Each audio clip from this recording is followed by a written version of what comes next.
welcome to Just Talk Funerals with me, Jason Threadgold. And me, Nichola Threadgold. Just Talk Funerals is all about the funeral industry, the people that work alongside us, and an insight into what we do. We will have some special guests along the way, sharing their experiences and how their professions overlap with what we do.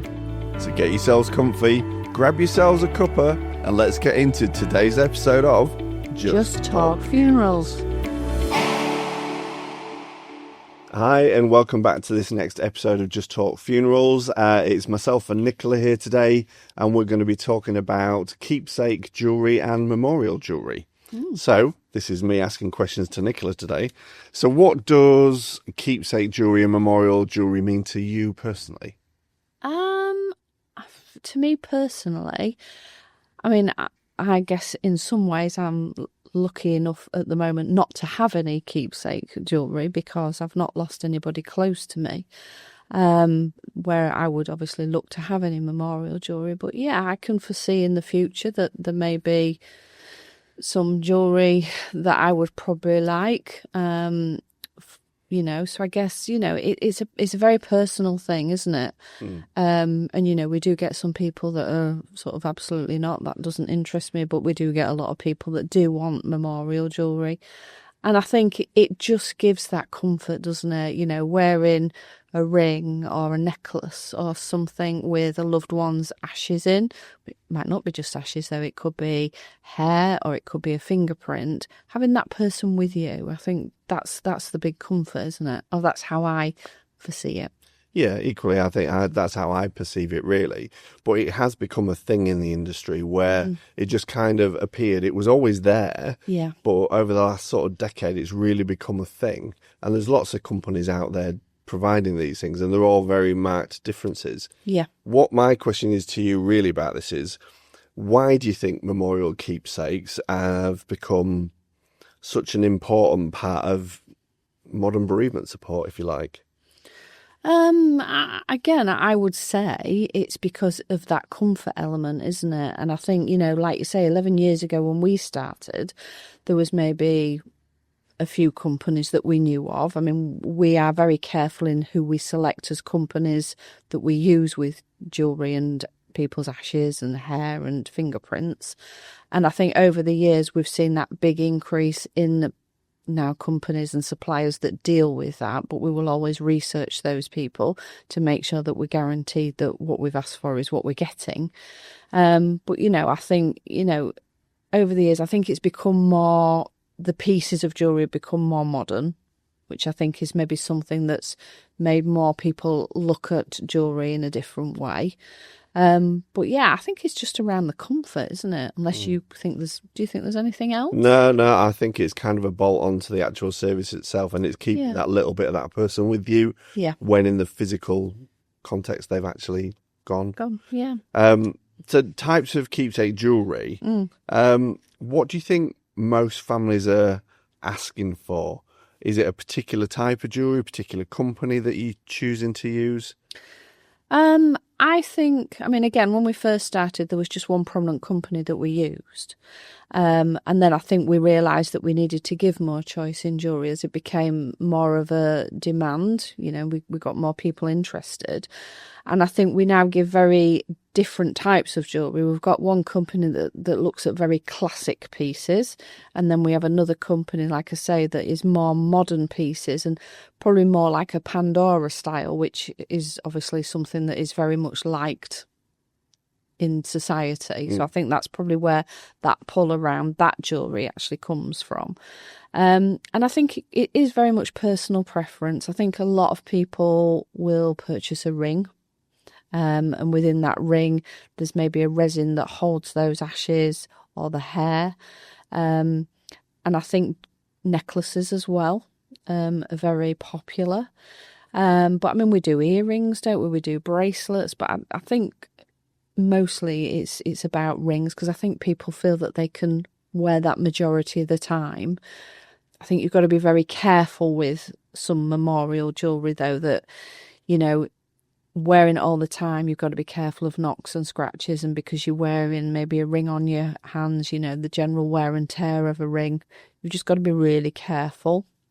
and make sure that you're taking care of that jewellery. I think we're kind of angling this, and people will probably think that we're angling this more so at just ladies having memorial jewellery and things like that. But there's so many different things out there for men as well, isn't there? Yeah, definitely. I mean, there are masculine rings. So when I do talk about rings, I'm picturing men or ladies' rings. You've also got bracelets for men. You've got necklaces for men, and we do things like cufflinks as well, don't we? And I think some things where maybe somebody's died quite young and they've had a young family, things like cufflinks and rings are bought for reasons that they will just be stored away and are a possession that is kept until probably later in life when they would probably be used more as well. So I think, there's different sort of elements of jewellery, and very much affordable as well, because we're not just talking of like 9 karat gold or 18 karat gold. You've got silver in there as well, and white gold.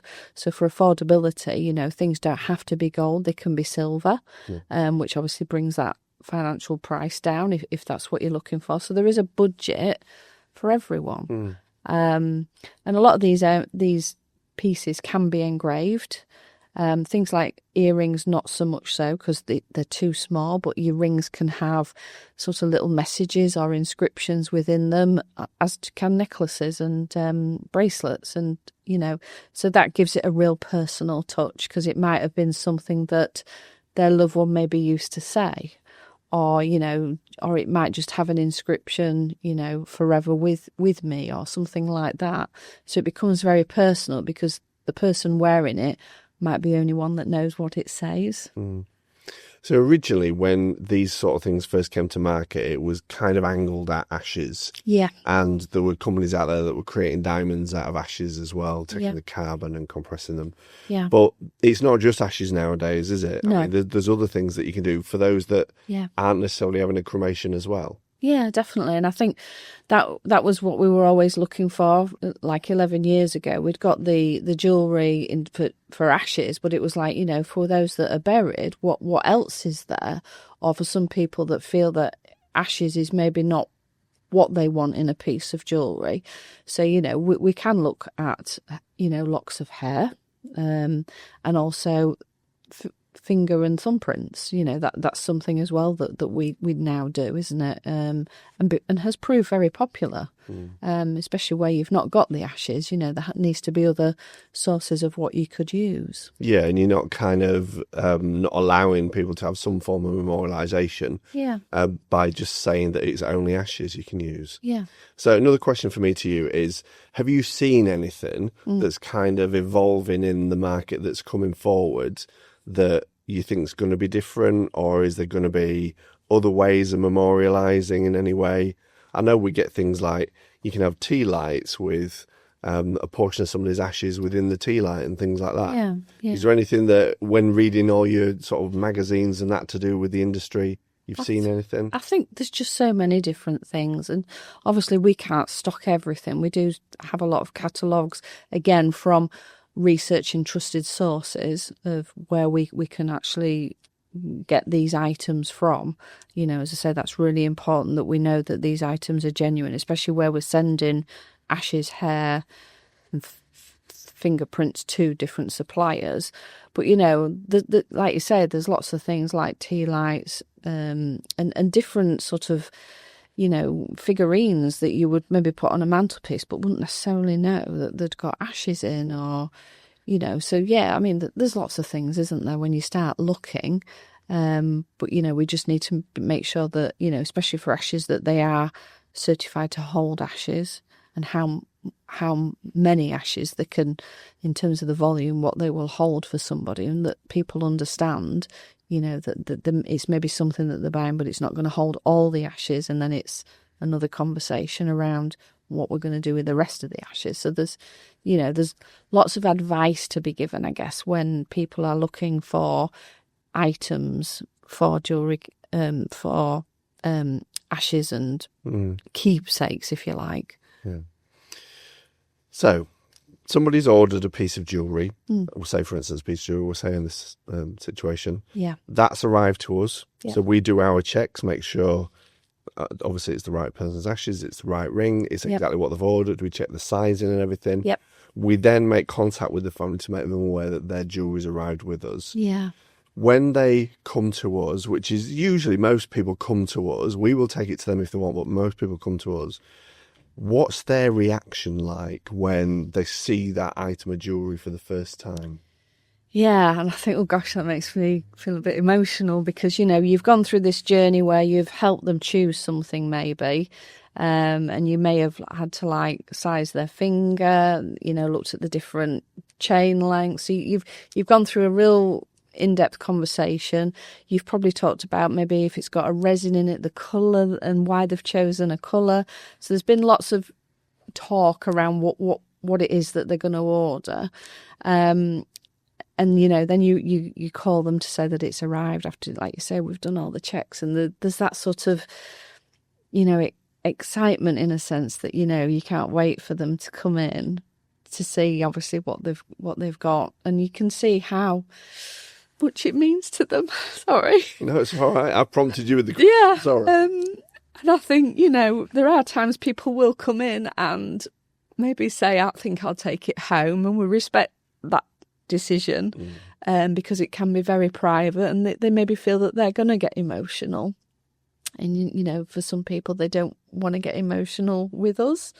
But, for those where I've certainly shared that moment, it's just a beautiful moment, isn't it? You can't capture that really. For people to see what they've got and because it means so much because their loved one is with them.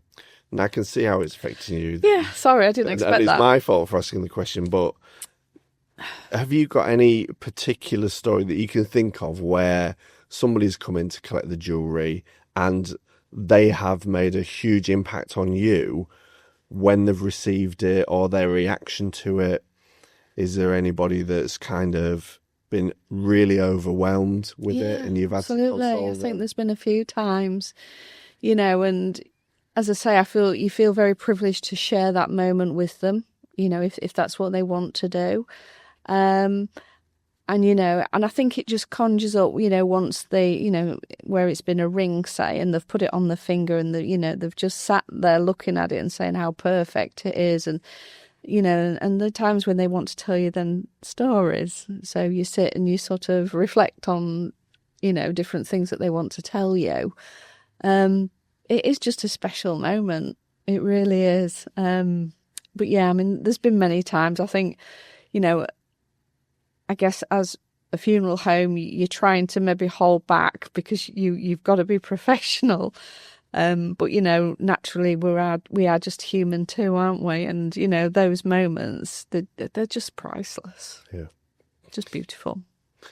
Let's move you on from Ash's jewellery. Yeah. And we'll talk about fingerprint and handprint. So there's lots of different ways of doing this. Yeah. I don't know if you want to explain to the people listening and watching this, the types of ways that you can take a print from somebody. Yeah. So, I mean, obviously I think we started in the early days where we were supplied with like an ink pad and it was around, we'd always ask which fingers a family would prefer to have a print of. Sometimes that's very important to understand that it might be a wedding ring finger, or there might be a reason why it's another finger or a thumb. I mean, we will take as many as they need. But, initially I think we started off with like an ink pad and that's how we did it.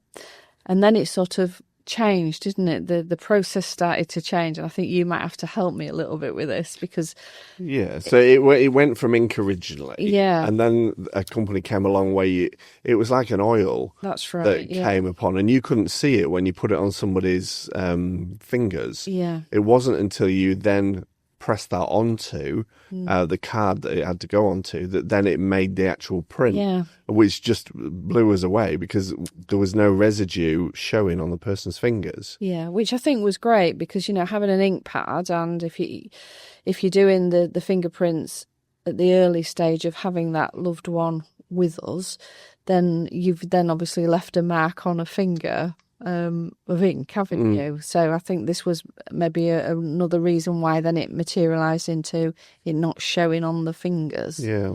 And then came along the putty. The putty, where you could actually get texture and contour by mixing together two different types of putty, which over an amount of time, probably I think it's about half an hour, it went hard. So you mix it together, you then take the impression, and when you then send that off to the company, they can make a physical print, so you can rub your hand across it and you feel all those marks. The grooves, couldn't you?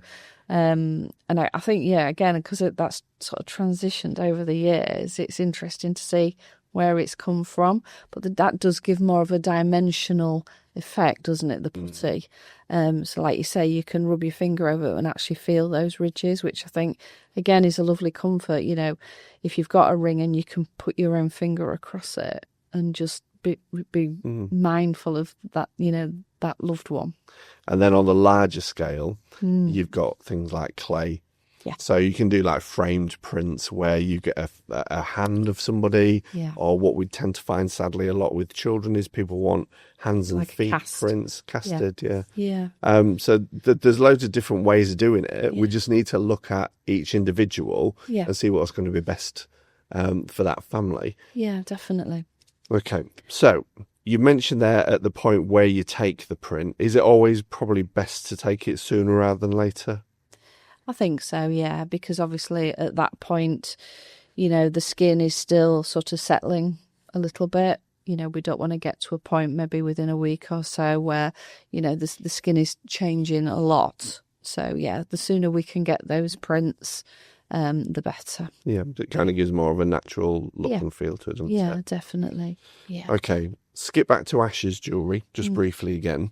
So if you were talking to somebody about Ash's jewellery and trying to explain to them, you can physically show them what we've got. Yeah. In all our offices, we've got display cabinets. We do, and the samples, but they don't have ashes in. And I think we need to stress that. Yeah, it's synthetic, aren't they? Yeah, it's synthetic. How would you have them conversations? How would you get round to saying, is this something you think might be a thing for you? Is it something you would consider? Or do you just kind of get that feel from somebody that perhaps this is something that they would want? I think there's a bit of both. I think because we have, you know, stands within our funeral home so people can visually see. And I think, you know, if they're coming in a few times, they might start to see what we have. I think sometimes, though, it's around a discussion of talking about what are you going to do with your loved one's ashes, and having that initial conversation. Because as much as we're not wanting to sell any of these items, we're not here as sellers, we're not on commission or anything like that, but we do want to give people choices, because the worst thing in the world is when you hear of a family where they said, oh, well, you know, we lost mum, dad or whoever a few years ago and we didn't realise we could have done this, you know. Yeah, it's hindsight, isn't it? You wish these kind of things were around years ago. Yeah. Exactly. Or you wish that the people they'd had conversations with back then had sort of opened this up. Yeah. Exactly. I think by giving people choices, it's not like you're trying to push or sell things to people, but equally you don't want to restrict people. Yeah. With choices, and you've got to give them every option that's available for them to make their decision on what they do or don't want to have. Yeah, absolutely. You know, I think that's the worst feeling for me. I would feel that I'd let somebody down if I felt I'd not given them a choice or we'd not had a conversation around something that potentially they would like. Yeah. So talk me through a little bit about the process of when somebody's decided they want this. Say, for instance, they want a ring. Yeah. And what happens with that person's ashes? Okay, so we would take, so for every item, this is sort of a general rule, for every item that somebody orders, so say they ordered one ring, we would take 1 teaspoon of ashes out of the main casket or whatever implement they are in. We always say 1 teaspoon, but you never use a full teaspoon with any jewellery, so you will get some back. So that teaspoon will go off with that jewellery order, and and then we'll wait for that order to come back to us. When it comes back, we'll receive the ring, and then we'll receive the surplus. So it's always really important to tell a family when they are ordering jewellery that there is some ashes that will be coming back to us. Because, for instance, say the rest of the ashes are going to be buried in a grave, sometimes it's worth waiting till that jewellery order comes back, because we can then put that surplus back in with the main sort of amount of ashes that are going to be buried. Or there needs to be a conversation around, okay, so the ashes are coming back, the surplus. We've already buried the amount of ashes into a grave, but what are we going to do with those surplus? So there are definitely questions to be discussed to make sure that we're making helping those families make the right choices. Mm. And the process of getting the ashes to the people that actually make the jewellery. Yep. We know that they're sent as a recorded delivery. Yep. We track that at every stage to make sure we know when it's arrived, where it's arrived to. Yeah. And the same when it comes back to us as well. Yeah. It's all a process, so that, those ashes are very special, aren't they? And precious, aren't they? Yeah, we need to make sure that they're kept safe. Okay. So what do you think families should consider when they're looking at buying a piece of jewellery like this? Do they need to be looking at specifics? I mean, there's going to be cost element in there. Is there a sort of longevity to something that's more expensive, or does that not necessarily mean a thing? Yeah, I don't think there's a longevity in terms of if you're buying something more expensive. I think it's about taking care of it, and making sure that, items of jewellery, whether they're silver or gold, are polished, they're looked after. It's just like any other piece of jewellery that you may have, especially if you're wearing it all the time. To be honest, I wouldn't suggest some of the resin jewellery and, where they've got ashes in, they've got a resin or a glass on, that you're wearing them like in the shower and stuff like that. I think you've got to be really careful. For me, I think it would be around taking items off on an evening and then not putting them on till I've maybe showered the following day, or, just to make sure that you are keeping them in tip-top condition. Because like anything, you've just got to be really careful. Yeah. Thank you. Yeah. Okay. Have you noticed a rise in any specific keepsakes with generational changes? So we go from winter millennials and Gen Zs and people like that now are buying different things. Yeah. Have you noticed anything different? I think, as I say, there's more of a modern approach to the style of jewellery now, I think. And I think, every piece of jewellery that we do order is just very different. And, people that come in who order the jewellery, that there's different reasons why they want a specific style, a specific colour. So, I wouldn't say there's anything that's sort of out there, but I think, everybody's different. Everybody's got a different style of what they would like. Do you think social media's influenced this in any way? So people are seeing these things pop up on the likes of Facebook and Instagram, definitely. places like that? Yeah, definitely. Yeah, I think definitely social media has, because as I say, when we started 11 years ago, as much as social media was around, I think the use of like Instagram and, like you say, Facebook, they are able to showcase these a lot more now, so that you can actually see them and, I would definitely say that. Okay. So a family's bought a piece of jewellery. They have it with them. Yeah. Do we or the suppliers offer any form of guarantee, or is there a replacement if something, I wouldn't like to say anything's gone wrong, but because by the point they've actually received the jewellery, there's been so many checks on the way, but if they damage it, is it something that could be repaired? Yeah, definitely. It's like any jewellery, if you buy anything from a jeweller's shop, it can be repaired. In terms of this is where I say just be careful with any sort of keepsake and jewellery that you have.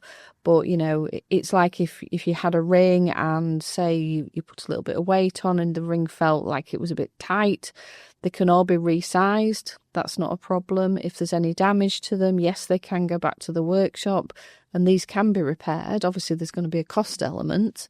But like any jewellery, yes, they can be, and obviously we do have a guarantee with these pieces of jewellery as well. Okay. It's important, and again, I'll stress, where we've researched these companies to make sure that they're genuine, and obviously there are guarantees and certificates given with certainly any of the jewellery that we would look to supply. I would be extremely careful if you are looking online. Please, you've got to do your research to make sure that these companies, are genuine, and that if you're sending ashes away, that they are using ashes. There are stories and sadly companies out there that, we don't know once, these, that our precious hair or ashes are going to these companies, what they're actually doing with them. Whereas, as I say, we are making sure that the companies we work with, are genuine. Yeah. So we've taken a print from somebody. Somebody doesn't necessarily want to go ahead and order that jewellery straight away. Yeah. How do we preserve that person's print until such time as they need it using? Yeah, well, I mean, we can keep that information with us. We can keep it electronically. Some people do take that information away. So we would have a discussion with that family. If they were looking to maybe do it later down the line, we might scan that just to make sure we've kept it. So that if they do come back and say, actually, the dog ate the piece of paper with the print on, or, it got wet, or, anything can happen. We've got that record, haven't we? So that we're able to help and to produce that later on. And there is no reason why that can't be done later. We have had people who've brought animals' ashes in as well. I think it's worth stating that, isn't it? That we're talking about human ashes or human hair, but actually, we can also do jewellery for animals too. Whether it's ashes or hair, from a cat or a dog or anything like that. Yeah. Okay. So have you encountered any times when, say, for instance, a piece of jewellery has been made for a younger person? So they've been given a ring or a chain that's maybe, say, part of grandma's ashes in there. Yeah. Have you witnessed anybody doing that for the children? Yeah. Yeah. Do you want to talk a little bit about that? Yes. I think, we do have families where they'll come in and they'll say, right, I've got 4 or 5 grandchildren, and I'd like to choose a piece of jewellery for each of them as a keepsake. So yeah, we've done that. We've not necessarily seen those grandchildren to see how they've reacted, but some of these grandchildren might be quite young, but it's something that that family member has decided that they would like the grandchildren to have. I think as well, it's always for me personally, it's quite sad when you've maybe got a mum or a dad that's passed away quite young, and whoever's passed away, say mum's passed away, then dad has said, I would like to get something for the children. But again, it's a lovely keepsake and something for that child as they grow up to know that mum is with them. And I mean, this is kind of going off the theme of jewellery, but I'm just going to flag up one thing that happened a few years back where, as a keepsake, some people choose to make teddy bears out of clothing items. And it was one Christmas time, and a family had ordered quite a substantial amount of teddy bears in all different colours, and they all arrived in one go. Yeah. And it was like having a family of teddy bears, but incorporated within them was a section where you could put part of somebody's ashes into them. Yeah. Which is why a lot of people choose to do that. Yeah. And it was just one of them things where they were all going to stay with each individual family member. Yeah. And it didn't necessarily have to be a piece of jewellery, but full well that they're going to be treasured, knowing full well what's inside them as well. Yeah, and I think there was maybe about 8 or 9 of those, wasn't there? And I think that they were for grandchildren, weren't they? Because they had to be here for Christmas. They did. Yeah, definitely. And I mean, talking on the teddy bear theme as well, we've got the lovely teddy bears where people can bring in clothes of a loved one. You can bring in, say, maybe a shirt, a cardigan or a jumper and a pair of trousers, and that teddy bear is made out of, all of those clothes. Yeah, it's amazing. And they're so beautifully put together, aren't they? Oh, yeah, without a doubt. And we've done quite a few of those, haven't we? We have. Yeah. Okay, so as we kind of work towards wrapping this up, what kind of innovations do you think are going to be coming on stream in the next few years? Can you think there's anything to do with jewellery that's going to be different? Do you think there's any way that we could find other ways of memorialising people in jewellery? Oh my goodness, I know I've put you on the spot there, but that is really hard, Jason. I don't know really. I guess, all types of jewellery. I mean, jewellery can be quite fashionable, and some types of jewellery become more fashionable over the years than others. So it's like whatever is a fashion could potentially hold ashes or hair, and it's those jewellery suppliers out there that need to look at what the next sort of fashionable type of jewellery is. We talk about Pandora, don't we? Because that's been very sort of fashionable over the last few years. But something else will then take over from that, I guess. And it's where does that go? Yeah. So have you got any final message that you'd like to give to people listening and watching if they were considering buying something like this? I would just say, well, just come and talk to us. I mean, all our team are very educated in the jewellery side of things. If there's something that you have an idea about, even come and talk to us, in terms of what if it's an idea of something bespoke, there are suppliers out there that we can work with in terms of that as well. But yeah, come and have a chat. As I say, we're never here to sell. It's just to advise. And if you've got sort of questions or how, just have a chat with us, and we'll see, how we can help. I think the moral of that is then have conversations. Yeah, definitely. The more we know, the more we can advise upon. Yeah, definitely. Yeah. Okay. Right. Well, we'll wrap that up for today, folks. Thanks for listening and watching, and we'll see you again soon. Thank you. Thank you for joining us for this episode of Just Talk Funerals. We really care about what you think. We'd love your feedback on the subjects raised today, or maybe you have a question you would like us to talk about in a future episode. You can contact us by emailing podcast@threadgoldfunerals.com. If you'd like to know more about what we do and the services we offer, then please head to jasonthreadgoldfuneraldirector.com. Thank you for joining us today, and see you next time.